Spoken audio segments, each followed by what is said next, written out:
One has a moral responsibility to disobey unjust laws, by Martin Luther King Jr. We live in a democracy. Some of the features of democracies are rights, liberties, and freedoms. In the 21st century, for many of us, rights, liberty, and freedom represents choices between chocolate flavor ice cream, strawberry flavor ice cream, or even a bacon flavor ice cream. That was not the case in the past.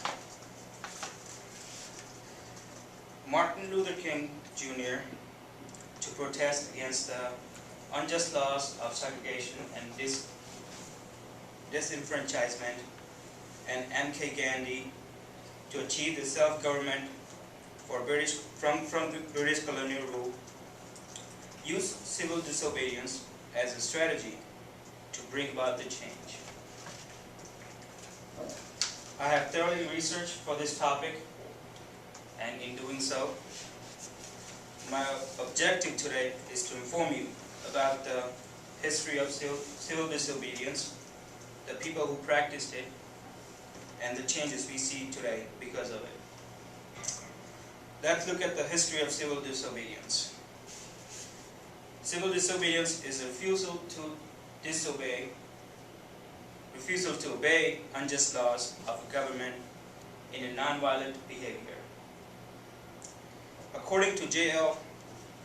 Legrand, an assistant professor of School of Police Administration and Public Safety, states that course of illegal conduct undertaken by the relative, homogeneous, and like-minded groups for the purpose of obtaining grievances. In ancient world, the concept of civil disobedience can be traced back to the Greek philosopher Socrates and an Indian concept of dharma or duty.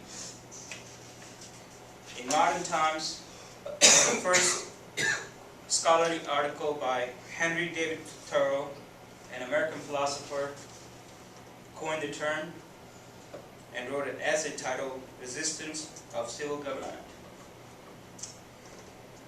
He published that essay in an abolishment newspaper called The Liberator, edition 1945. Now let's look at the people who practiced it. Just as always, Rosa Parks boarded the Cleveland Avenue bus around 6 p.m. on a Thursday, December 1st, 1955.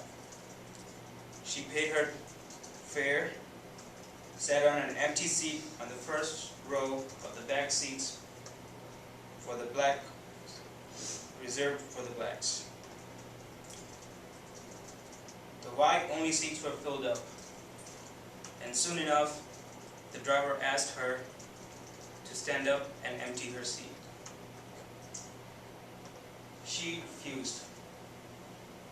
She wanted to make an act to refuse, to show that she paid, and this was her way of showing that civil disobedience is the way. She went to jail for it. This led to the Montgomery bus boycott. And a quote from Cassandra Spartling notes in Night Rider Tribune, when Rosa Parks refused to give up her seat, an entire race of people began to stand up for their rights as a human being.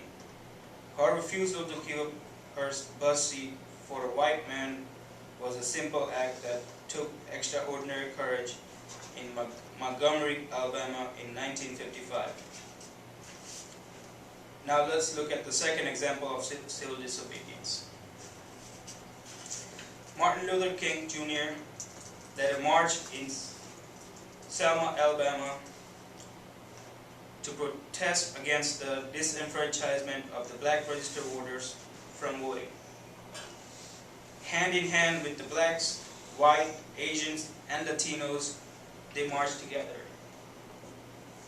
Pastors of different denominations and even Jews joined them to protest against these unjust laws of the South.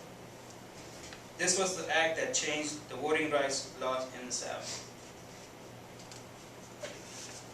A quote from a February 1965 a New York Times article states, Alabama has systematically, consciously, brutally, and inhumanely denied the Negroes the right to vote.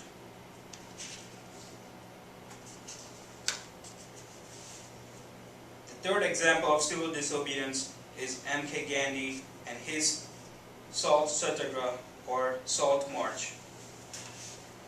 The British, which controlled India in 1935, passed a salt tax law to make it illegal to produce and sell salt made domestically in India. Fundamentally, salt affected everyone. It affected the poor, the rich, the sick, the elderly, the young.